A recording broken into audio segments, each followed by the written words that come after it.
বউ নাকি সরকারি চাকরি পাইছে, তাই শাশুড়ির অবস্থাটা দেখেন, ভিডিওটা দেখেন, খুব মজা পাবেন। আমি চাকরি পেয়ে গেছি। দরকার নাই চাকরি করা, আমার বাড়ি বউরা কেউ চাকরি বাকরি করে না। সমাজ কি বলবে, লোকে কি বলবে? বৌমা চাকরি করবে, সেই টাকা দিয়ে আমরা সংসার চালাবো। আমার ছেলে যা ইনকাম করবে এই সন্তুষ্ট থাকো।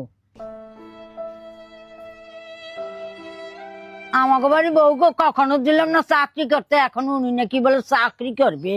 কি এমন চাকরি পেয়েছো? ধরো সরকারি চাকরি মা। চাকরির প্রথমেই 50,000 টাকা বেতন দেবে, আর যদি ভালোভাবে কাজ করি তাহলে আরো বেতন বাড়িয়ে দেবে। ওদের কাছে কান দেবে না বৌমা, আমি তোমার পাশে আছি। যাও তুমি চাকরি করতে যাও। কিন্তু মা, বাড়ির কাজগুলো। আমি সব কাজ করবো বৌমা। ঠিক আছে মা, আমি তাহলে যাচ্ছি। ইসরে, এখন তো আমি বড় লোক, মাসে 50,000 টাকা পাবো।